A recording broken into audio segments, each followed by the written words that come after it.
I would like to start by thanking Pritam Bhai for lending me his not his from Symphonium uh, Crimson. This is their flagship IEM. They have a few other IEMs, Helios, Meteor, and there was another, I think, Trident, I think, from Symphonium. This is their flagship, priced at $1,500 or around 150,000 rupees. It's a fairly expensive IEM. They haven't disclosed the number of drivers being used inside this, but they are saying that they are using a four-way cross. So is it wise enough to believe that we have 8 drivers here? This is fairly big. You guys can see that there is plenty of space inside here to have 8 BA drivers. So this is a BA based IM. They have not mentioned anywhere that there is any DD or anything like that. They are not very clear about the drivers being used and the number of drivers. So yeah, one can only assume. And this is a fairly decent sized IEM too. It's slightly on the less comfortable side, but it is not like uncomfortable or anything like that. You guys can see there is literally no ergonomic design here, but it is decent. There is barely any issue with comfort or anything like that. So uh, it is good. I will not complain. And the cable we get here is decent too.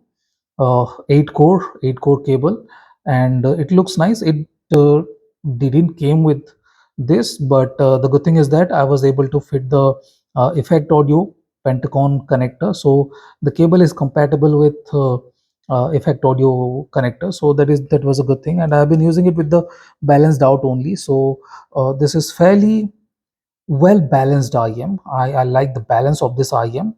Even though it is using dynamic drivers, there is a good amount of low end feel, and that is what I would like to bring to attention here. The bass we are getting here is good. Okay, I will not say it is bad or anything like that, but there is some issue with it. Okay, it is not lacking depth, but it's not the deepest by a decent margin. The sub bass extension is decent at best. There is decent amount of rumble and stuff too. I will not complain about that either, but at times it kind of feels like something is holding the note back. Okay, it starts small, very small, and then it booms. So that extra bit of time that is taking to grow is what is, I feel, is holding this IEM slightly back. Okay, that amount of time is not big. It still is a bit on the faster side. It is not very slow, but there is a bit of extra slowness because of that. It kind of feels like something is holding the notes back, and then it booms or opens up. So that is the feeling that I had with the Crimson, or else I have no complaints.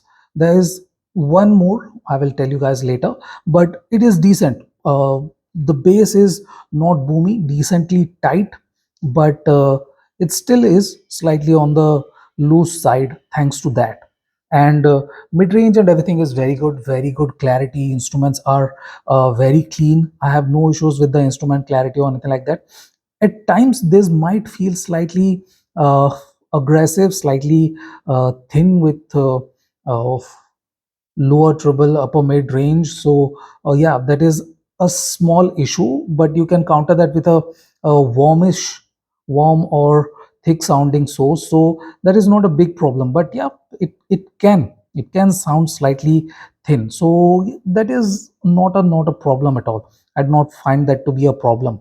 The treble is very well defined, very good clarity, very good imaging and stuff. Layering and separation are decent. I didn't find this to be very good when it comes to separation. There is decent amount of air between instruments, but no, it doesn't have a lot of air between instruments. So that is a small issue, another issue that I have to bring to your attention, and that is staging.